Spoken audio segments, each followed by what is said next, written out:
সালাম প্রশংসা গুণগান সেই মহান রব্বুল আলামিনের জন্য, যে মহান রব্বুল আলামিন আমাদেরকে জুমআর দিনে মসজিদে আসার জন্য তৌফিক দান করলেন। তারই দরবারে শুকরিয়া। আলহামদুলিল্লাহ। দুরুদ ও সালাম বর্ষিত হোক মানবতার মুক্তির দিশারি সাইয়্যিদুল মুরসালিন ইমামুল হারামাইন নবী মুহাম্মদুর রাসূলুল্লাহ সাল্লাল্লাহু আলাইহি ওয়াসাল্লামের উপর।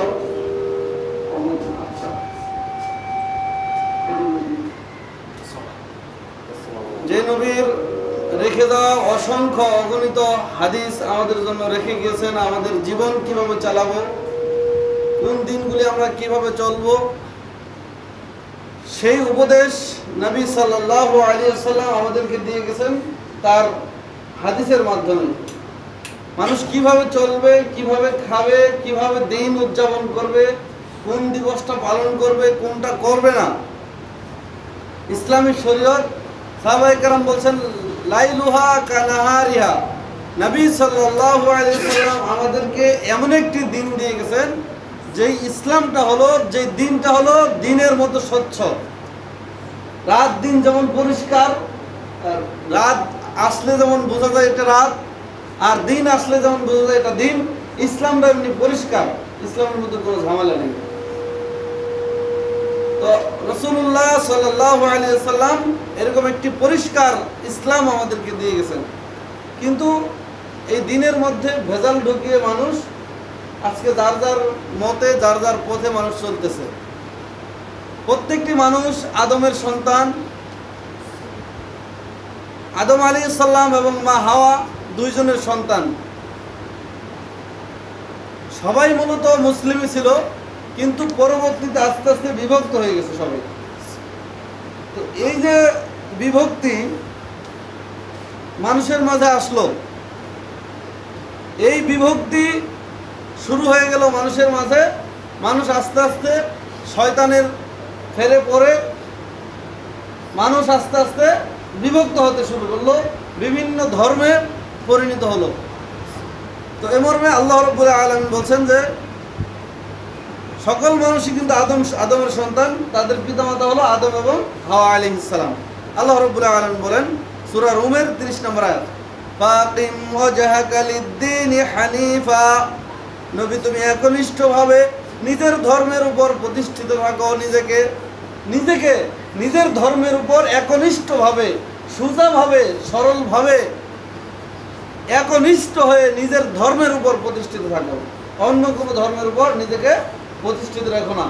আমাদেরকে আল্লাহ রাব্বুল আলামিন এই কথাই বলছেন যে তোমরা নিজের ধর্মের উপর প্রতিষ্ঠিত থাকো। ফিতরাতাল্লাহিল্লাতী ফাতারান নাসা আলাইহা লা তাবদীলা লিখালকিল্লাহ। এটা আল্লাহর ফিতরাত, এটা আল্লাহর দেওয়া প্রকৃতি যে মানুষ ইসলামের উপর থাকবে, ধর্মের উপর থাকবে। এটা আল্লাহর দেওয়া কি একটা ফিতরাত, এটা স্বভাব মানুষের, যে মানুষ মুসলিম হয়ে জন্মগ্রহণ করে। প্রত্যেকটি সন্তান কি হয়ে জন্মগ্রহণ করে? মুসলিম হয়ে। কিন্তু পিতামাতা তাকে ইহুদি বানায়, খ্রিস্টান বানায়, নাসারা বানায়, মাজুসি বানায়। তাহলে আল্লাহর দোষ মানুষ দিতে পারবে না। আল্লাহ বলছেন ফিতরাতাল্লাহিল্লাতী ফিতরাতান নাস। মানুষের এটা স্বভাব যে মানুষ ইসলামের উপর জন্মগ্রহণ করবে। এই জন্য আল্লাহর নবী সাল্লাল্লাহু আলাইহি ওয়াসাল্লাম বলেছেন তোমরা যখন যুদ্ধে যাবে অমুসলিমদের শিশুদেরকে হত্যা করিও না। শিশুরা নিষ্পাপ, শিশুদেরকে তোমরা হত্যা করিও না। প্রত্যেকটা শিশু ইসলামের উপর জন্মগ্রহণ করে। এটা আল্লাহর নবী সাল্লাল্লাহু আলাইহি ওয়াসাল্লাম বলেছেন। আল্লাহ বলেছেন যে ফিতরাতাল্লাহিল্লাতী ফাতারান নাস আলাইহা। প্রত্যেকটা মানুষ ইসলামের উপর জন্মগ্রহণ করে। লা তাবদীলা লিখালকিল্লাহ। আল্লাহর দেওয়া সৃষ্টির মধ্যে কোনো পরিবর্তন নেই। যালিকাদ দীনুল কাইয়্যিম। এটাই হলো সরল সঠিক দিন, এটাই হলো সোজা দিন। ওয়ালাকিন্না আকসারান নাস লা ইয়ালামুন। অধিকাংশ মানুষ জানে না যে তারা ইসলামের উপর জন্মগ্রহণ করে। বেশিরভাগ মানুষ জানে না যে মানুষের ধর্মটাই হলো ইসলাম, অন্য কোনো ধর্ম নেই। কিন্তু এখন কি বলা হচ্ছে, আল্লাহ কিন্তু স্বীকার করে নিয়েছেন। যখন রূহের জগতে আল্লাহ রাব্বুল আলামিন আপনাকে আমাকে পৃথিবীতে কিয়ামত পর্যন্ত যত মানুষ আসবে, পৃথিবীর শুরু থেকে আদম থেকে নিয়ে আলাইহিস সালাম এবং শেষ মানব পর্যন্ত যত মানুষ দুনিয়াতে আসবে, সবাইকে একসঙ্গে আল্লাহ রাব্বুল আলামিন জিজ্ঞেস করেছিলেন, আলাস্তু বিরব্বিকুম, আমি কি তোমাদের রব নই? তখন আমরা বলেছিলাম, বালা, হ্যাঁ আপনি আমাদের রব। দেখেন আরবি ভাষা নাম অর্থ হলো হ্যাঁ, কোরআনে নাম আছে, কিন্তু আল্লাহ রাব্বুল আলামিন এখানে বালা বললেন, তার মানে কি? আরবি ভাষার দেখেন একই শব্দ, মানে দুইটা শব্দ অর্থ একই। একটা হলো নাম মানে হ্যাঁ, আর বালা মানে হ্যাঁ। এখানে যদি নাম বলা হতো তাহলে পুরোটাই অস্বীকার করা হচ্ছে। আল্লাহ বলতেছেন, আমি কি তোমাদের রব ছিলাম না? হ্যাঁ ছিলেন না। যদি বলি নাম, যদি আল্লাহ বলতেন নাম, তাহলে হ্যাঁ ছিলেন না, তাহলে রুহের জগতে সবাই কবুলি করত। কিন্তু আল্লাহ রাব্বুল আলামিন বান্দাকে কোরআনের কি শৈলী ভাষা, কোরআনের ভাষা যে কত সুন্দর। এখানে বলেছে বালা, হ্যাঁ আপনি আমাদের রব ছিলেন। যদি নাম বলা হতো না আপনি আমাদের রব ছিলেন না, হ্যাঁ আপনি আমাদের রব ছিলেন না, তাহলে কিন্তু ওখানেই কুফরি করতো সবাই। আল্লাহর কিরকম সবাই বলছে কি বালা, হ্যাঁ আপনি আমাদের রব ছিলেন, আপনি আমাদের রব। আল্লাহ স্বীকারোক্তি নিয়ে নিয়েছেন রুহের জগতে, আমরা সবাই বলছি যে হ্যাঁ আপনি আমাদের রব, আপনি আমাদের সৃষ্টিকর্তা। আল্লাহকে মানুষ দোষারোপ করতে পারবে না। আল্লাহর একত্বকে আল্লাহ রাব্বুল আলামিন স্বীকার করে নিয়েছে, কিন্তু পৃথিবীতে আসার পর দুনিয়ার লোভ লালসা শয়তানের ধোঁকায় পড়ে মানুষ আল্লাহ থেকে, আল্লাহর দিন থেকে বিচ্যুত হয়ে গেছে। এক এক জাতি এক এক ধর্মের উপর রয়েছে। তো আল্লাহ রাব্বুল আলামিন এই ধর্মের উপর আমাদেরকে থাকতে বলেছেন, কিন্তু এক শ্রেণীর বুদ্ধিজীবী বুদ্ধি বেঁচে খায়, আসলে তো বুদ্ধি নাই, বলে ধর্ম যার যার, উৎসব সবার। পূজা করো সমস্যা নাই, পয়লা বৈশাখ করো কোনো সমস্যা নেই, যা খুশি সব করো। আসতেছে 14 এপ্রিল, পয়লা বৈশাখ, যা করো, ধর্ম যার যার, উৎসব সবার। তুমি পূজা করলো সমস্যা নাই, আর তুমি নাস্তিক হয়ে হজ করো তাও সমস্যা নাই, ধর্ম যার যার, উৎসব সবার, কোনো সমস্যা নাই। এটা বুদ্ধিজীবীদের ভাষা, যে ধর্ম যার যার, উৎসব সবার। তুমি সেকুলারিজম করো আর নাস্তিক, শুক্রবার তো তুমি সালাত আদায় করো, সমস্যা কি?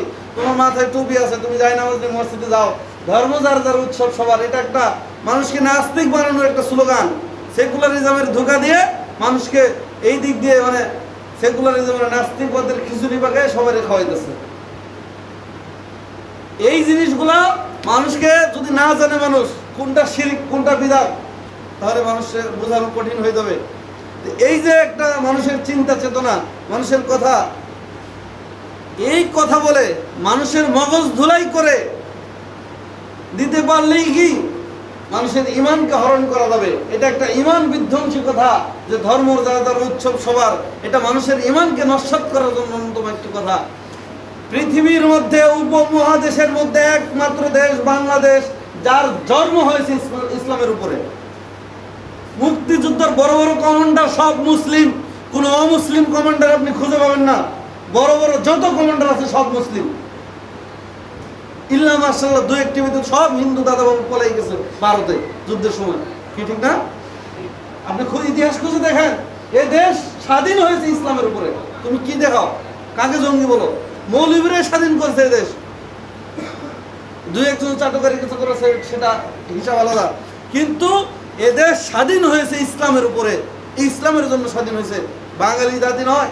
বাঙালি জাতি বললে তো দাদাবাবুকে মিলানো যায়। বাংলাদেশির হিসাব আলাদা, বাঙালি জাতি ওপার বাংলা আর এপার বাংলা, বাঙালি জাতি মিলিয়ে দিচ্ছে। মানে দাদাবাবু আর তোমার মধ্যে কোনো পার্থক্য নেই। দাদাবাবু যা করে তুমিও তাই করো, ওপার বাংলা এপার বাংলা মিলিয়ে দাও। মুক্তিযুদ্ধের সময় অধিকাংশ দাদাবাবু পালিয়ে গেছিল, কিন্তু মুসলিমরা তাদের ভূখণ্ডকে, তাদের এক টুকরা জমিকে, এই একটা দেশ আল্লাহর রহমতে ভরপুর, গ্যাসের খনি, স্বর্ণের খনি, তেলের খনি সবই আছে, কিন্তু এই দেশের উপর সমস্ত বিশ্বের মানে চাটুকারদের দৃষ্টি পড়ে আছে। কোন সময় এই দেশটাকে গিলে খাবে, কিন্তু আল্লাহর রহমতে আমরা বেঁচে আছি। তা নাহলে আমাদের তো এত নিরাপত্তা নেই, আমাদের এত বিমানও নেই, এত কিছুই নেই। এটা আল্লাহর রহমতে আমরা বেঁচে আছি। অন্যান্য দেশের যে অস্ত্র, এটা একটা ফেলে দিলে মুহূর্তের মধ্যে দেশ শেষ হয়ে যাবে। আল্লাহর রহমতে দেশ ঠিক আছে, এটা মানুষ চিন্তা করে না। এদেশ স্বাধীন হয়েছে ইসলামের উপরে, ইসলামের ভিত্তির উপরে। ইসলামী চিন্তা চেতনা নষ্ট করে দেওয়ার জন্য, ইসলামকে ধূলিসাৎ করার জন্য যে বলছে ধর্ম যার উৎসব সবার, যে যা করো কোনো সমস্যা নেই, নামাজও করো, পূজাও করো, পয়লা বৈশাখও করো।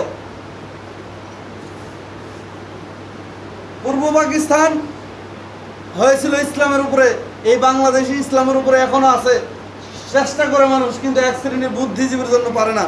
আর এই জন্য আমরা জানবো এই দেশের সংস্কৃতি, এই ইসলামের বিপ্লব হয়েছে এই দেশের ইসলামের উপরে। 1947 সালে দেশ বিভক্ত হয়েছিল। আপনি দেখেন তো, বলতেছে আজকের আলোচ্য বিষয় হবে এই জন্য এটাই, যে পহেলা বৈশাখের অপসংস্কৃতি বনাম ইসলাম, যে ধর্ম যার উৎসব সবার। দেখেন আপনি পয়লা বৈশাখটা কই থেকে আসছে? আপনি আপনার দাদাকে জিজ্ঞেস করুন যে এখন যেভাবে পয়লা বৈশাখ পালন হচ্ছে দেশে, এইভাবে কি আপনার দাদা করেছে? আপনি যে বললেন যে আবহমান কাল থেকে চলে আসছে, আবহমান কাল মানে, আবহমান কাল মানে পূর্ব থেকে চলে আসছে, এটা মিথ্যা কথা। পূর্ব থেকে পয়লা বৈশাখ আসেনি। এখন পয়লা বৈশাখের জন্য নতুন কাপড় পরতে হবে, ধনী হন আর গরিব হন। আর পয়লা বৈশাখের প্রত্যেকটি ভার্সন, ডিজিটাল ভার্সন, এটা হলো হিন্দু আনি থেকে আসছে, হিন্দুদের পূজা পার্বণ থেকে এসেছে। এটা আপনাকে ডিজিটাল ভার্সন বলে দিচ্ছে যে এটা কাকতালীয় ব্যাপার, এটা সমস্যা নাই, ধর্মযার উৎসব সবার। এটা প্রত্যেকটা অনুষ্ঠান পয়লা বৈশাখকে কেন্দ্র করে যতগুলো অনুষ্ঠান করা হয় সবগুলি আসছে হিন্দুদের পূজা থেকে। আপনাকে দলিল দেব। আপনি তখন বলবেন যে এই দেশ ইসলাম বিরোধী মোল্লা। যে না, আমরা ইসলাম বিরোধী নয়। যত মুক্তিযোদ্ধা আছে, আবারও বলছি, সমস্ত মুক্তিযোদ্ধা শতকরা আপনার 95% মুসলিম। আপনি খোঁজ নিয়ে দেখেন, ইতিহাস আপনারা একাই জানেন না, ইতিহাস আমরাও জানি। তো মুসলিমরা দেশ স্বাধীন করেছে, আমরা দেশকে ভালোবাসি। আপনি বলেন যে আমরা দেশকে ভালোবাসি, বছরে একদিন পয়লা বৈশাখ পালন করেন, তখন আপনি কি বলেন? আপনি অধিকাংশ কথা বলেন ইংলিশে, অর্ধেক ইংলিশ আর অর্ধেক বাংলা, মানে বাংলিশ বলেন। বাংলাটাও ঠিক মতো বলতে পারেন না আপনি। আপনার টুথপেস্টটা ইন্ডিয়ান, আপনার স্ত্রী কসমেটিক ব্যবহার করে সেটা ইন্ডিয়ান, আপনি চিকিৎসা করেন ইন্ডিয়া থেকে, আপনি চিকিৎসা করেন সিঙ্গাপুর থেকে। আর বাংলাদেশের যত ভালো ভালো ডাক্তার সব বাইরে চাকরি করে। কারণটা কি? আপনি টাকা দিয়ে ডাক্তারগুলো দেশে আনতে পারেন না। আর আপনারা স্লোগান দেন দেশপ্রেম, দেশের প্রতি ভালোবাসা, একদিন দেখালে হবে না। আমরা যখন কথা বলি তখন বাংলাতেই বলার চেষ্টা করি, কারণ আমরা বাঙালি, আমরা বাংলাদেশি। ও ভাষার জন্য প্রাণ দিয়েছেন বুঝলাম, কিন্তু আপনারা অর্ধেক ইংলিশ কেন বলেন? কেন বলেন? আরেক শ্রেণীর হুজুর মসজিদের মেম্বার উঠে খাকান ইবনে খাকান করে, আর মুসলিমরা সব ঘুম পারে।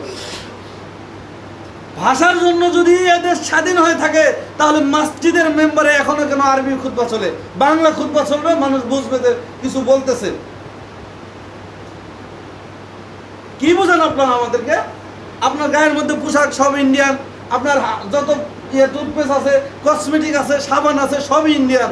আর আপনি বোঝাচ্ছেন যে আমরা দেশপ্রেম, হ্যাঁ দেশকে ভালোবাসি। যত পোশাক আছে সব ইন্ডিয়ান, চিকিৎসা হয় সব ইন্ডিয়ান। কেন? ভালো ভালো ডাক্তার আমাদের দেশে আনা যায় না? দেশপ্রেম আমাদের কাছ থেকে শিখেন। আমরা দেশকে ভালোবাসি, অবশ্যই ভালোবাসি। আমরা দেশের শত্রু নয়। আপনারা মনে রাখবেন যে পয়লা বৈশাখ কখনো বাঙালি সংস্কৃতি নয়, বাঙালি নারীর সংস্কৃতি নয়। বাঙালি নারীর সংস্কৃতি হলো মাথায় কাপড় দেওয়া। আপনার দাদাকে জিজ্ঞেস করেন যে বাঙালি নারীরা মাথায় ঘোমটা দিয়ে থাকে, আর পয়লা বৈশাখের সংস্কৃতি হলো মাথার কাপড় ফেলে দিয়ে রাস্তায় রেলি বের করো। হ্যাঁ, কি শিখেন আপনি? বাঙালি সংস্কৃতি, নারীদের সংস্কৃতি হলো মাথায় ঘোমটা দিয়ে থাকা। কিন্তু বাঙালি নারী এখন বুদ্ধি বের করছে যে আজান দিলে ঘুমটা দিবে, আর সারাদিন অর্ধলগ্ন হয়ে চলবে, কোনো সমস্যা নাই। আর হুজুর দেখলে মাঝে মাঝে মাথায় কাপড় দিবে, হুজুর শ্রেণীর মানুষ দেখলে মাথায় কাপড় দিবে। আপনারাও তাই শুরু করেছেন এখন। আমাদেরকে মাঝে মাঝে বলে বিভিন্ন জায়গায় চাকরি করে, বউ কি মেরে ফেলবো নাকি? ঘরের মধ্যে সারাদিন থাকে। চিন্তা করেন, এরা আবার নিজেকে বাংলাদেশি, বাঙালি বলে দাবি করে। তো বাঙালি সংস্কৃতি আপনার মধ্যে আছে? কিচ্ছু নাই। আপনি মিথ্যাবাদী। আপনি কথাটাও বলতে পারেন না, বাংলিশে কথা বলেন। ভাষা দিবস পালন করেন, বাংলাতে কথা বলতে পারেন না। মসজিদের মেম্বারগুলিতে এখনো বাংলায় খুতবা চালু করতে পারেননি। এ ব্যাপারে আমরা প্রশাসনকে দৃষ্টি আকর্ষণ করবো, মসজিদের মেম্বারে বাংলায় খুতবা চালু হবে, মানুষ কোরআন হাদিস বুঝবে। কয় বাংলায় খুতবা দেওয়া জায়েজ নাই, নবী খুতবা দিয়েছে আরবিতে। আরে নবীর ভাষা তো ছিল আরবি। আমি যদি সারাদিন এখানে আরবি বলি আপনারা বুঝবেন? কিচ্ছু বুঝবে না। তাহলে আপনাকে যদি আরবিতে বলি, ওই আরবি বলে বলে আপনার কাছ থেকে সুন্দর করে পয়সা কামাই নিয়ে চলে যাচ্ছি। আর আমাদের সমাজের মানুষগুলি কি, আমরা যে আপনাদের কাছে দিনগুলি পৌঁছে দিচ্ছি, আপনারা কিন্তু আমাদেরকে মূল্যায়ন করেন না। আর যারা আরবিতে বলে, ওই আরবি রাখে আপনাদের সামনে, আরবিতে বলে ধর্মে সবাই বুঝবে না বাবা। যেমন হিন্দুদের এই আপনার ধর্মগ্রন্থ, ওইটা সবাই পড়তে পারবে না ব্রাহ্মণ ছাড়া। তা আপনাদের অবস্থা তাই, যে ওই ধর্মগ্রন্থ এটা মৌলবীরা পড়বে, মৌলবীরা ফতুয়া দিবে, অন্য কারো বোঝার অধিকার নাই। যদি পড়ে তাহলে কলকি পরে দাগ দেবে। তো ওদেরকে সম্মান ভালো করে, কিন্তু আমাদের মাঝে আলেম ওলামাদেরকে সম্মান করে না। ও মানে সঠিক জিনিসটা জানাই দেওয়া থেকে আলেম ওলামাদের সম্মান কমে গেল, এটা কিন্তু ঠিক নয়। আলেমগণ নবীদের ওয়ারিস, আলেমদেরকে সম্মান করবেন। যারা কোরআন এবং সহিহ হাদিস মানুষের মাঝে প্রচার করে তাদের অবশ্যই সম্মান করবেন। তাদের বেইজ্জতি করার অধিকার আপনার নেই। আল্লাহ নবী সাল্লাল্লাহু আলাইহি সাল্লাম বলছেন, যারা আলেম তারা হলো যারা দায়ী, যারা দায়ী আল্লাহর কাজ করে মানুষের মাঝে। আল্লাহ নবী বলছেন, আমি নবীর যে মর্যাদা সাধারণ মানুষের উপর, তাদের মর্যাদা তোমাদের উপর সমান। আলেমরা যদি না থাকতে, যখন আল্লাহ নবী সাল্লাল্লাহু আলাইহি সাল্লাম বলছেন ইসলাম উঠে যাবে, দিন উঠে যাবে, ইলম উঠে যাবে, কিসের মাধ্যমে? আলেমগুলি দুনিয়া থেকে বিদায় নিয়ে চলে যাবে। তখন আস্তে আস্তে ইসলাম উঠে যাবে, সাধারণ মূর্খ মানুষ ফতোয়া দেবে, যে সে ফতোয়া দেবে। আরে গানের ডিব্বা নিয়ে বসে আছে, বাউল সঙ্গীত, সে ফতোয়া দেয়। মহিলা ফতোয়া দিচ্ছে, জারি গান পালা গান করে সে ফতোয়া দেয়। এই যে আস্তে আস্তে আলেম দুনিয়া থেকে বিদায় নিয়ে চলে যাবে, মূর্খ মানুষ ফতোয়া দেবে। বলতেছিলাম যে এখন আপনারা বলবেন যে পহেলা বৈশাখ এটা তো বাঙালি সংস্কৃতি, এখানে আবার ধর্ম টেনে আনো কেন? কি সংস্কৃতি বলবে? বাঙালি সংস্কৃতি। এখানে আবার মৌলবীরা ধর্ম আনো কেন? যে ধর্ম সব জায়গায়, আমি যদি মুসলিম হই আমার ধর্ম কি সব জায়গায় থাকবে। তো পয়লা বৈশাখটি কি আমার ইসলামের বাইরের দিন? 365 দিনের বাইরে? এই যে পহেলা বৈশাখ একটি দিন আসতেছে সামনে 14 তারিখ এপ্রিল মাসের, এটা কি এই 365 দিনের বাইরে? এই দিনের কর্ম আমি কি ইসলামের বাইরে করব? তখন আপনি বলবেন যে ইসলাম থাকবে মসজিদের মধ্যে। ইসলাম কেন ব্যবসা বাণিজ্যে? ইসলাম কেন রাস্তায় আসবে? ইসলাম মসজিদের মধ্যে সালাত আদায় করবো, ওখানেই শেষ। বিবাহ অনুষ্ঠানে কেন ইসলাম? আল্লাহ রাব্বুল আলামিন বলছেন কোরআনের বিধান সকল যুগেই প্রযোজ্য। এখন যদি পর্দার কথা বলে, এটা মধ্যযুগীয় ব্যাপার। জি না, আল্লাহ রাব্বুল আলামিন বলছেন সূরা হজ 22 নম্বর সূরা 67 নম্বর আয়াত, লিকুল্লি উম্মাতিন জাআলনা মানসাকান হুম নাসিকুহু ফালা ইউনাজিউন্নাকা ফিল আমরি ওয়াদউ ইলা রাব্বিক লিকুল্লি উম্মাতিন জাআলনা, আমি প্রত্যেক উম্মতের জন্য, প্রত্যেক জাতির জন্য নির্দিষ্ট একটি ইবাদতের ব্যবস্থা করেছি।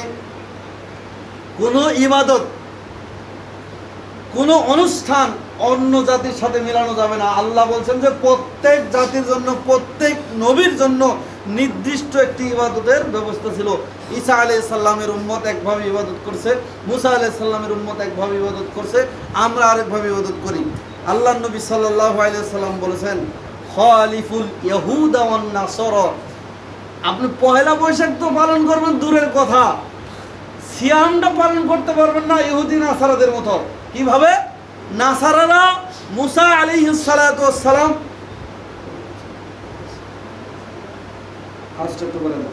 মুসা আলাইহিস সালাম ফেরাউনের কবল থেকে নাজাত পেল। তারা মুসা আলাইহিস সালামের অনুসারী যারা নাসারা, তারা একটা সিয়াম পালন করে। কয়টা? একটা। বুঝার চেষ্টা করবেন। আল্লাহর নবী সাল্লাল্লাহু আলাইহি ওয়াসাল্লাম মদিনায় গিয়ে দেখলেন যে নাসারারা একটি সিয়াম পালন করে। তখন জিজ্ঞেস করলেন যে তোমরা কেন একটি সিয়াম পালন করো? তখন বলছে যে আমরা একটি সিয়াম এই জন্য পালন করি যে আমাদের নবী মুসা কালিমুল্লাহ আলাইহিস সালাম তিনি ফেরাউনের কবল থেকে এই দিনে নাজাত পেয়েছেন, এই জন্য আমরা সিয়াম পালন করি, আশুরার সিয়াম। তো আল্লাহ নবী সাল্লাল্লাহু আলাইহি সাল্লাম বললেন যে আমি যদি বেঁচে থাকি ইনশাআল্লাহ আগামী থেকে আমি 2টি সিয়াম পালন করব। কয়টি? 2টি পালন করব। কারণ ধরো আমার ইবাদতটা নাসারাদের সাথে যেন মিলে না যায়। তাহলে সিয়াম পালন করলে আল্লাহর রাগ মিটে যায়। সিয়াম একটি ইবাদত, এটা যদি অমুসলিমের সাথে মিলে যায়, আল্লাহ নবী সাল্লাল্লাহু আলাইহি সাল্লাম বললেন যে এটা যেন না মিলে। আর আপনি বললেন যে বাঙালি জাতির সর্বশ্রেষ্ঠ উৎসব হলো পহেলা বৈশাখ। আল্লাহ নবী সাল্লাল্লাহু আলাইহি সাল্লাম উৎসব আমাদেরকে দেননি, 2টা উৎসব দিয়েছেন। আর এই আল্লাহ নবী সাল্লাল্লাহু আলাইহি সাল্লামকে আল্লাহ জানিয়ে দিলেন যে প্রত্যেকটি জাতির জন্য আমরা নির্দিষ্টভাবে ইবাদত নির্ধারণ করে দিয়েছি, আর তারা যা পালন করে তারা যেন এই ব্যাপারে, সুতরাং এই যে আল্লাহ নির্দিষ্ট একটা দিবস দিলেন, নির্দিষ্ট একটা ইবাদত দিলেন, এটা সবাই যেন পালন করে। সুতরাং তারা যেন এই ব্যাপারে আপনার সাথে কোনো বিতর্ক না করে। আপনি নবী মুহাম্মদ সাল্লাল্লাহু আলাইহি সাল্লাম, আপনি শেষ জামানে এসেছেন, আপনি কোরআন অনুযায়ী আমল করবেন, আমি আল্লাহ যা নির্দেশ দিয়েছি সেটা আমল করবেন। অন্য জাতির লোকেরা যেন আপনার সাথে বিতর্ক না করে। তারা যা করে করুক, আপনিও তাদের সাথে বিতর্ক করবেন না, তারাও আপনার সাথে বিতর্ক করবে না। কেন? মানুষকে আপনি উদউ ইলা রব্বিক, আল্লাহর পথে ডাকবেন। হিন্দুরা যা করে করুক, ইহুদিরা যা করে করুক, আপনি মানুষকে আল্লাহর পথে ডাকবেন, মানুষকে দিনের পথে দাওয়াত দিবেন। আপনি তাদেরটা বোমা মারতে যান না, তাদেরকে বুঝান, মানলে মানবে, না মানলে না মানবে, সেটা আপনার ব্যাপার নয়। উদউ ইলা রব্বিক, তুমি তোমার প্রভুর দিকে ডাকো, সেটা মানুক আর না মানুক। মানসাকান অর্থ হলো ইবাদতের স্থান, অনুষ্ঠানের স্থান। ইবাদত অনুষ্ঠান যদি করতে হয় সেটা ইলাহি নিদর্শন লাগবে, রবের অর্ডার লাগবে, অন্যথায় আপনি করতে পারবেন না। বাঙালি জাতির সেরা উৎসব আপনি বলতেছেন পহেলা বৈশাখ, সেরা অনুষ্ঠান। আল্লাহ নবী সাল্লাল্লাহু আলাইহি সাল্লাম যখন মদিনায় গেলেন, গিয়ে দেখলেন ইহুদিরা 2টা অনুষ্ঠান করে, একটা হলো নওরুজ আর একটা হলো মেহেরজান, বছরে 2টা উৎসব পালন করে। নবী সাল্লাল্লাহু আলাইহি সাল্লাম সাহাবীদেরকে বললেন তাদের 2টা পরিবর্তন করে দিয়ে, আবু দাউদের হাদিস, আমি তোমাদেরকে 2টা উৎসব দিলাম, ঈদুল ফিতর একটা, আরেকটা হলো ঈদুল আজহা, আল্লাহ নবী দিয়ে দিলেন। এখন আপনি কি বলতেছেন যে সকল উৎসবের বড় উৎসব হলো বাঙালিদের পহেলা বৈশাখ। তো মুসলমানের জন্য বড় উৎসব কোনটি? ঈদুল ফিতর আর ঈদুল আজহা। এখন আমরা বানিয়ে নিলাম কোনটা? পহেলা বৈশাখ। আবার এক শ্রেণীর হুজুর বানিয়ে নিয়েছে কি সকল ঈদের সেরা ঈদ, ঈদে মিলাদুন নবী। তো সবাই একটা করে বানান, আর নবীটা সেরাটা থাকলো। নবী সাল্লাল্লাহু আলাইহি সাল্লাম যেটা দিলেন এটা আর সেরা থাকলো না, মানে নবীটা নিচে পড়ে গেল। ওই হুজুরদের কাছে ঈদে মিলাদুন নবী, আবার এদের কাছে পহেলা বৈশাখ। তো নবীটা কোথায় গেল? 2টা তো হয়ে গেল, আর নতুন করে। তাহলে আমরা একটা বানাই। তো সবাই যদি এইভাবে বানায়, ইসলাম থাকবে? ইসলামের মূল জিনিস থাকবে? তখন আপনি বলবেন করলে সমস্যা কি? নবীর তো জন্মদিনই পালন করি, করলে সমস্যা কি? আরে ভাই, করলে সমস্যা কি? ইসলামের মূল জিনিসটা আর থাকবে না। তখন ওরকম হয়ে যাবে, শ্বশুর বলেছে পুত্রবধূকে আমার জামাটা একটু ছোট করো, তো ভাবছে যে পুত্রবধূর যদি মনে না থাকে স্ত্রীকেও একটু বলে যায়, তো স্ত্রীকে বলছে যে জামাটা একটু ছোট করে রাখো 4 আঙুল। মেয়েকেও আবার বলছে যদি স্ত্রীর মনে না থাকে, তো সবাই আল্লাহর রহমতে 4 আঙুল করে কেটে কেটে কি করছে? ছোট, এবার জামাই নেই। তো ইসলামের অবস্থা এরকম করছে। এক শ্রেণীর মৌলবী ধর্ম ব্যবসার নামে ইসলামকে কাটতে কাটতে কাটতে কাটতে ছাড়তে ইসলামের আসল রূপ চেনা কঠিন হয়ে গেছে। আবার এক শ্রেণীর বুদ্ধিজীবী, তারা স্লোগান দিচ্ছে যে ইসলাম এটা আলাদা কোনো জিনিস না, সমস্যা নেই, ইসলাম থাকবে মাসজিদের মধ্যে, ব্যবসা চলবে ইহুদি খ্রিস্টানের নীতিতে, আচার আচরণ চলবে ইহুদি খ্রিস্টানের নীতিতে, সব কিছু চলবে ইহুদি খ্রিস্টানের নীতিতে, ধর্ম যাদের উৎসব সবার। এখন আপনি দেখেন যে এই যে আল্লাহ রাব্বুল আলামিন আমাদেরকে বিধান দিলেন যে প্রত্যেকটা অনুষ্ঠান, প্রত্যেকটা ইবাদত করতে হলে কি লাগবে? আল্লাহর রসুল সাল্লাল্লাহু আলাইহি সাল্লামের সিল ছাপ্পর লাগবে, অন্যথায় চলবে না। এই ইবাদতটা আল্লাহ এবং রসুল দিয়েছেন কিনা, এই অনুষ্ঠানটা আল্লাহ এবং রসুল সমর্থন করেছেন কিনা, যদি করে থাকেন তাহলে আমরা করব। আল্লাহ রাব্বুল আলামিন বলেন লিকুল্লিন জাআলনা মিনকুম শিরআতান ওয়া মিনহাজা, সূরা মাইদা 48 নম্বর আয়াত, যে আমি প্রত্যেক সম্প্রদায়ের জন্য বিধান এবং পন্থা নির্ধারণ করে দিয়েছি যে এই বিধান অনুযায়ী আমল করবে। কিন্তু উম্মতে মুহাম্মদী যখন মুহাম্মদ রাসূলুল্লাহ সাল্লাল্লাহু আলাইহি সাল্লামকে আল্লাহ প্রেরণ করলেন, তখন সমস্ত ধর্ম বাতিল করে দিলেন, যে কোনো ধর্ম এখন চলবে না, এখন চলবে নবী সাল্লাল্লাহু আলাইহি সাল্লামের আইন। কিন্তু ওই যে পূর্বের নবীর উম্মতরা, কেউ ইহুদি, কেউ নাসারা, কেউ মাজুসি, কেউ অগ্নি পূজারী এখনো রয়ে গেছে তাদের নবীকে ধরে। অথচ প্রত্যেক গ্রন্থে আপনার ইহুদিদের কিতাব পড়েন, নাসাদের কিতাব পড়েন, হিন্দুদের বেদ পড়েন, রামায়ণ পড়েন, ত্রিপিটক পড়েন, যাই পড়েন, মহাভারত সবই পড়েন, সব কিতাবের মধ্যে একই কথা আছে, শেষ জমানে একজন ব্যক্তি আসবে, তার নাম আহমদ বা মোহাম্মদ, তাকে অনুসরণ করো। কিন্তু তারা মানতে নারাজ, কেননা তাদের বংশ থেকে আসেনি, তাদের মনোভূত হয়নি। এখন যদি ইবাদত করতে হয়, কোনো অনুষ্ঠান করতে হয়, তাহলে ইসলামের সাদৃশ্য থাকতে হবে, অন্যথায় কোনো জাতির সাদৃশ্য অবলম্বন করা যাবে না। আল্লাহর নবী সাল্লাল্লাহু আলাইহি সাল্লাম বলেছেন যে, ইবনে ওমর রাদিয়াল্লাহু তাআলা আনহু থেকে হাদিস বর্ণিত, নবী সাল্লাল্লাহু আলাইহি সাল্লাম বলেন, আবু দাউদের 4031 নম্বর হাদিস, মান তাশাব্বাহা বিকওমিন ফাহুয়া মিনহুম, যে ব্যক্তি কোনো জাতির সাদৃশ্য অবলম্বন করে সে তাদের দলভুক্ত হবে। এখন আমি দেখব যে পহেলা বৈশাখের অনুষ্ঠান সেটা কি ইসলাম সমর্থন করে, বা কোনো অনুষ্ঠান ইসলাম সমর্থন করে কিনা কোরআন হাদিসের সাথে মিলিয়ে দেখব। এই যে দিনটা, এটা কি আল্লাহর দেওয়া একটা দিন। তো আমার জীবন কার জন্য? আল্লাহর জন্য। আমার সমস্ত কর্ম কার জন্য? আল্লাহর জন্য। আল্লাহ বলেছেন সূরা আনআমের 162 নম্বর আয়াতে, বলি ইন্নাস সালাতি ওয়া নুসুকি ওয়া মাহইয়ায়া ওয়া মামাতি লিল্লাহি রাব্বিল আলামিন। ইন্নাস সালাতি, আমার সালাত, ওয়া নুসুকি ওয়া মাহইয়ায়া ওয়া মামাতি লিল্লাহি রাব্বিল আলামিন, আমার সালাত, আমার কুরবানি, আমার জীবন, আমার মরণ সব কিছু কার জন্য? আল্লাহর জন্য। তো এই দিনটার ইবাদত কার জন্য? নাকি কিছুক্ষণের জন্য বানরের মুখোশ পরে, হনুমানের মুখোশ পরে, বাঘের মুখোশ পরে, কুকুরের মুখোশ পরে, পাখির মুখোশ পরে কিছুক্ষণের জন্য বানর আর কুকুর আর শুকর হয়ে গেল না? হয় না? সকালবেলা রেলি বের করে তখন কিসের মুখোশ পরে? এটা কোত্থেকে আসছে? কিসের পূজা করে? ওই ওরা করে বানরের পূজা, হনুমানের পূজা, সাপের পূজা। আর এক শ্রেণীর বুদ্ধিজীবী শিখিয়ে দিয়েছে ধর্মযাজকের উৎসব তোমার সবার কিছুক্ষণের জন্য বানর হয়ে যাও। এটা কিসের পূজা করলেন? আপনি তো আদম সন্তান, আশরাফুল মাখলুকাত, একটু চিন্তা করলেন না যে আমি কি হয়ে যায়? আমাকে আল্লাহ শ্রেষ্ঠ জাতি করে, শ্রেষ্ঠ আদম সন্তান, এত সুন্দর করে আল্লাহ নিজ হাতে আমার মুখটা সৃষ্টি করলেন, আর আমি এই মুখের মধ্যে কি দিলাম? বানর, হনুমান, শুকর, কুকুর। যে কুকুর পায়খানা বান করে, নিকৃষ্ট কুকুরের মুখোশ আমি পরে ফেললাম। একটু সামান্যতম কমন সেন্স না? আপনি কিসের বুদ্ধিজীবী? আল্লাহ রাব্বুল আলামিন এবং নবী মুহাম্মদ রাসূলুল্লাহ সাল্লাল্লাহু আলাইহি সাল্লাম অন্য ধর্মের সাদৃশ্য অবলম্বন করতে কি করেছেন? নিষেধ করেছেন। এক নাম্বার পয়েন্ট হলো এসো হে বৈশাখ, বলে না? গালের মধ্যে আঁকিয়ে দেয় শুভ নববর্ষ, কাপড়ের মধ্যে লেখা আছে এসো হে বৈশাখ। এটা হলো এক নাম্বার পয়েন্ট। দেখেন, মানুষ ডাকে এসো হে বৈশাখ, গান কয়, আল্লাহ কয় ঠিক আছে বৈশাখের পহেলা দিন, এটা আমার মাখলুক, 360 দিন 65 দিনের মধ্যে এটা একটা আমার সৃষ্টি। এই দিনটা আল্লাহর সৃষ্টি নয়?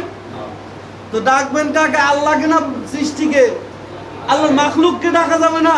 আল্লাহর মাখলুককে যখনই ডাকবেন তখনই শিরক হয়ে যাবে। আপনি ডাকলেও আসবে বৈশাখ, না ডাকলেও আসবে, কিন্তু আপনি যখন ডাকতেছেন এসো হে বৈশাখ, আল্লাহ বলেন যে আমাকে ডাকা বাদ দিয়ে আমার মাখলুককে ডাকো। ঠিক আছে, বৈশাখ যখন আসবে, কাল বৈশাখী ঝড় নিয়ে আসবে, সব লন্ডভন্ড করে দেবে। প্রত্যেক বছর এই কাল বৈশাখী ঝড় হয়, তখন কি হয়? মানুষের ক্ষয়ক্ষতি হয়ে যায়। কেন? মানুষ শিরিক করে। অন্য দেশগুলিতে এত ক্ষয়ক্ষতি হয় না এই মাসে। দেখেন আপনি বাংলাদেশে কেন ওই যে ডাকে এসো হে বৈশাখ এসো, তখন বলো বৈশাখ আসতেছি, সব কিছু মানুষের জীবন ক্ষতি করে, এবং ঝড় আসে, তুফান আসে, মানুষের জীবন ক্ষয়ক্ষতি হয় না? তুমি কাকে ডাকো? আল্লাহকে ডাকা বাদ দিয়ে বৈশাখকে ডাকো নাকি? আবার ওই যে ওই রাত্রেবেলা টিএসসি চত্বরে, ভার্সিটি চত্বরে, শাহবাগ চত্বরে নারী পুরুষ একাকার হয়ে অর্ধলগ্ন হয়ে নাচানাচি আর বৈশাখকে ডাকাডাকি করে। আল্লাহকে ডাকা বাদ দিয়ে মানুষ বৈশাখকে ডাকে। তার মধ্যে 2 নম্বর হলো মঙ্গল শোভাযাত্রা।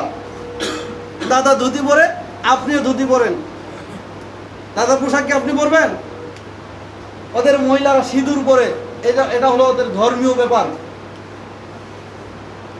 ফ্যান আপনিও ব্যবহার করেন, আমিও ব্যবহার করি। ফ্যান আমাদের ধর্মীয় ব্যাপার নয়। ফ্যান ছাড়া কেউ টেবিল ফ্যান ব্যবহার করবে, কেউ সিলিং ফ্যান, কেউ স্টিল ফ্যান, সেটা তার ব্যক্তিগত ব্যাপার। কিন্তু সিঁদুরটা তার ধর্মীয় ব্যাপার। বিবাহিত মহিলা, হিন্দু মহিলা যদি বাড়ি থেকে বের হয়, সিঁদুর পরবে, হাতে শাখা পরবে, দাদা ধুতি পরবে, কিন্তু মুসলমান ধুতি পরে না। এটা তাদের ধর্মীয় ব্যাপার। সকালবেলা, পয়লা বৈশাখের সকালবেলা র্যালি বের করে, মিছিল বের করে মঙ্গল শোভাযাত্রার জন্য। এখন অধিকাংশ স্কুল এটা চালু করে দিয়েছে প্রশাসন কর্তৃক। মঙ্গল দেওয়ার মালিক কে? আল্লাহ। আল্লাহ যদি মঙ্গল দেওয়ার মালিক হয়, তাহলে আপনি খালি পায়ে সকালবেলা র্যালি বের করেন, মঙ্গল শোভাযাত্রা বের করেন, এটা কি শিরিক নয়? পয়লা বৈশাখের কাছে মানুষ কি চাচ্ছে? মঙ্গল চাচ্ছে। মঙ্গল দেওয়ার মালিক হলো আল্লাহ।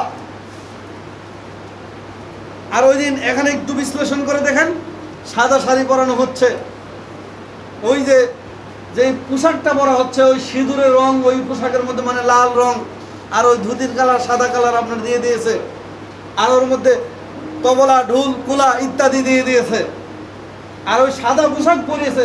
সাধারণ একটা নারীকে যদি আপনি সাদা পোশাক পরেন, সাদা পোশাক তো এমনি পাতলা, আবার যখন মিছিলে যে ঘামবে, মানে শরীরের উঁচু নিচু বোঝা যাবে, ঘামলে তো শরীর ভিজে যাবে, আর সাদা পোশাকে বোঝা যায় ঘামলে শরীর কেমন।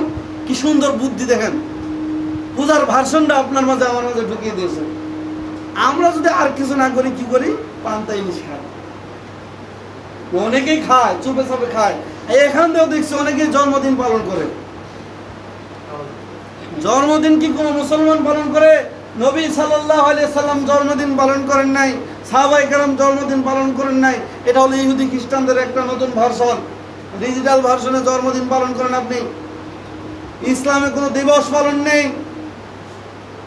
পান্তা ইলিশ খান, যদি ইবাদত না চলে, খালিফুল ইয়াহুদা ওয়ান নাসারা, ইহুদির সাথে তোমরা মিল রাখো না ইবাদতে। পান্তা ইলিশ হিন্দুরা আশ্বিন মাসে, কার্তিক মাসে রান্না করে আশ্বিন মাসে খায়, মানে ওই যে কার্তিক মাসের শেষ দিন, শেষ বেলায় রান্না করে, ওই আশ্বিন মাসে, ওই কার্তিক মাসের শেষ দিন রান্না করে আশ্বিন মাসে সকালবেলা পান্তা খায়। আর মুসলমানরা ওই পয়লা বৈশাখে পান্তা ইলিশ খায়। আর এখানে একটা বড় অপচয় হয়, ইলিশ মাছ 4,500 টাকা কেজি হয়ে যায়, 5,000 টাকা কেজি হয়ে যায়। এটা অপচয় নয়? যে মাছ 1200, 1,000 টাকা কেজি, ওই আপনার বৈশাখের জন্য হয়ে যাচ্ছে 5,000 টাকা কেজি। পাগর গাছের নিচে বসে পান্তা ভাত খেতে হবে। এটা অমুসলিমদের সাথে তাদের সংস্কৃতি মিলে যাচ্ছে। পূজার কার্টুন নিয়ে মুখের মধ্যে দিয়ে রেলি বের করছে, এটাও তাদের ওই হিন্দুরা যেমন পূজা করে ওই পূজার সাথে সাদৃশ্য মিলে যাচ্ছে। আর এগুলো পর্যবেক্ষণ করলে দেখা যায় সবগুলি ভার্সন পয়লা বৈশাখের পূজা থেকে এসেছে। আরেকটি ভার্সন ওই যে গালের মধ্যে লেখা দেয় শুভ নববর্ষ, তারপরে হাতের মধ্যে এঁকে দেয়। একজন মেয়ে যায়, ওই পুরুষ দোকানদার, যুবক দোকানদার বসে আছে, গালের মধ্যে উল্কি আঁকানোর জন্য। বিজ্ঞানের দৃষ্টি থেকে এটা আপনার চামড়ার ত্বকের জন্য ক্ষতিকর, কিন্তু আল্লাহ নবী সাল্লাল্লাহু আলাইহি সাল্লাম বলেছেন, সহিহ বুখারীর 5933 নম্বর হাদিস, আবু হুরায়রা রাদিয়াল্লাহু তাআলা আনহু তিনি বলেছেন, লাআনাল্লাহ, আল্লাহ ওই সমস্ত নারী পুরুষের প্রতি লানত করেছেন যারা পর চুল লাগায়, আগলা চুল লাগায়। আগলা চুল লাগায় না মাথায়? আল্লাহ নবী সাল্লাল্লাহু আলাইহি সাল্লাম লানত করেছেন যারা লাগিয়ে দেয় এবং যারা লাগায়। আল্লাহর অভিশাপ ওই সমস্ত নারী পুরুষের মাঝে। সেটা যদি আপনার বাসায় হয়, আগলা চুল লাগানো যাবে না, নারী হোক পুরুষ হোক। এটা হলো ধোঁকা। আর দ্বিতীয়, ওই ব্যক্তিকে অভিশাপ করেছেন আল্লাহ, লাআনাল্লাহ, আল্লাহ লানত করেছেন যে সমস্ত নারী পুরুষ উল্কি আঁকায়, শরীরের মধ্যে দাগ দেয়, গালের মধ্যে দাগ দেয়, এদের প্রতি আল্লাহর লানত। এই বৈশাখকে কেন্দ্র করে মানুষ উল্কি আঁকায়, আল্লাহ তাদের উপর লানত করেছেন, আল্লাহর অভিশাপ তাদের উপর। আরেকটা হলো গান বাজনা, ঢোল তাবলা নিয়ে গান বাজনা করতে করতে বিশাল মূর্তির মতো বানিয়ে তারা সেদিন গান বাজনা করে। আল্লাহ নবী সাল্লাল্লাহু আলাইহি সাল্লাম বলছেন, আমাকে প্রেরণ করা হয়েছে বাদ্যযন্ত্র হারাম ঘোষণা করার জন্য।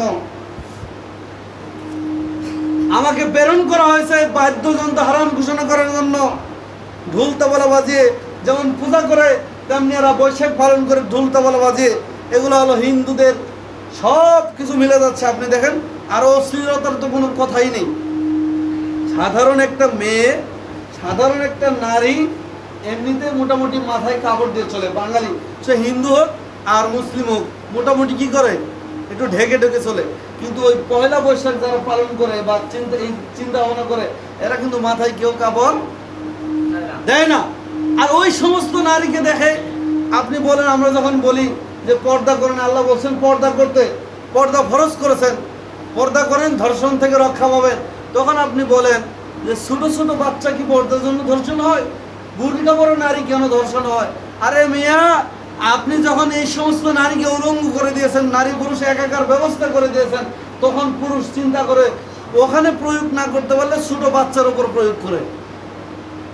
যখন তার যৌন চাহিদা পূরণ করতে পারে না, তখন ওই ছোট বাচ্চার কাছে পূরণ করে, ছোট বাচ্চাকে তখন ধর্ষণ করে মেরে ফেলে ওই পর্দাশীল নারীর উপর প্রয়োগ করে। আপনি বোঝেন না? একাকার করে দিয়েছেন, ওকে চেতাই দিয়েছেন।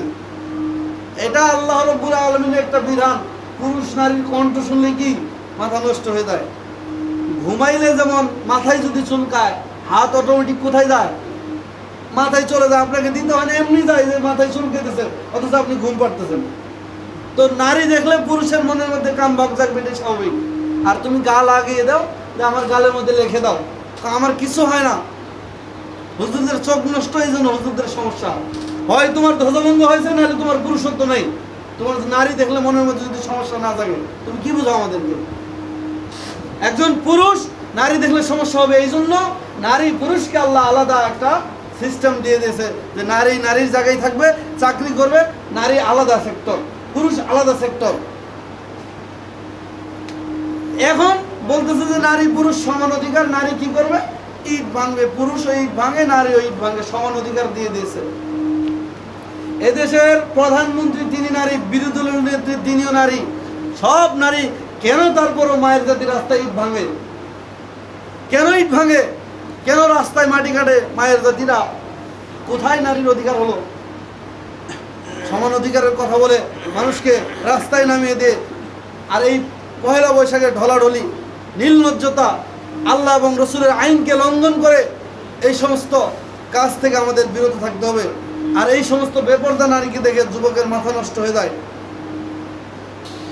আর এগুলো সবই কি মূর্তি পূজার সাদৃশ্য। আমাদেরকে এর থেকে কি করতে হবে? বিরত থাকতে হবে। আর সামনের দিকে একটু আগিয়ে বসেন, অপর ভাইকে বসার জন্য সুযোগ করে দেন। সবচেয়ে বড় কুফরি যেটা, সবচেয়ে বড় কুফরি যেটা, এটাকে ঈদের পর্যায়ে দেখা। এই পহেলা বৈশাখকে ঈদের পর্যায়ে দেখা। আল্লাহ নবী সাল্লাল্লাহু আলাইহি সাল্লাম দুইটা ঈদ দিয়েছেন, কিন্তু আমরা এটাকে ঈদের চেয়ে বেশি প্রচার করে, এটাকে কি ঈদের চেয়ে বেশি প্রচার করে। কিভাবে আপনি দেখেন, ঈদের মধ্যে নতুন পোশাক পরতে হবে, ঈদের মধ্যে কম বেশি ভালো ভালো খাইতে হবে, এটা আমাদের আগে থেকে চলে আসছে। আর এটা মানুষ কি করে না, এমনিতেই করে না। এই বছরে দু একদিন সবাই চেষ্টা করে ভালো একটা পোশাক পরার জন্য। কিন্তু এই পহেলা বৈশাখে আপনার এমন উৎসব করেছে, দেখেন চিন্তা করে, যে এটাকে কেন্দ্র করে ভালো ভালো পোশাক পরতে হবে, কিছু থাক আর না থাক পোশাক বানিয়ে দিতেই হবে, পান্তা ইলিশ খেতে হবে কমপক্ষে। আর এটাকে এমনভাবে প্রচার করতেছে মিডিয়াতে যে এটাই সব, ঈদের চেয়ে বেশি প্রচার করা হচ্ছে, আর ঈদের চেয়ে বড় অনুষ্ঠান বলা হচ্ছে। এই জন্য এটা একটা কুফরি, এ থেকে সাবধান থাকতে হবে। আপনি না করেন, আপনার ছেলে মেয়ে করে। আমরা মুসলিম, আমরা আমাদের দেশকে ভালোবাসি, আমাদের ভাষাকে ভালোবাসি, এটা সত্য। ভাষার প্রতি শ্রদ্ধা রাখতে হবে, চেষ্টা করতে হবে মানুষের সামনে কোরআন হাদিস তুলে ধরার জন্য। আমরা মুসলিম, আমাদের সংস্কৃতি আছে, আমাদের সংস্কৃতি ইসলামের বাইরে নয়। এই জন্য ধর্ম যার যার উৎসব, সবার এই কথা বলা যাবে না। এ কথা আর কখনো মুখে আনবেন না। চিন্তা ভাবনা করে কথা বলবেন যে কথা যে বলতেছি এটা কি আমার কুফরি হয়ে যাচ্ছে কিনা। উৎসব যদি সবার হয়, আপনি যদি পূজা পার্বণে যান, এই স্লোগান দিয়ে মুসলিম নেতারাও যাচ্ছে, আজকে পূজা করতে যাচ্ছে, সমস্যা নাই, আমি তো রাজনীতি করি, পূজা করলে সমস্যা কি? সবার তো দেখার অধিকার আছে। ইসলামের সময় ওমর রাদিয়াল্লাহু তাআলা শাসনামলে কি অমুসলিম ছিল না? ওমর রাদিয়াল্লাহু তাআলা কি পূজা করতে গিয়েছেন?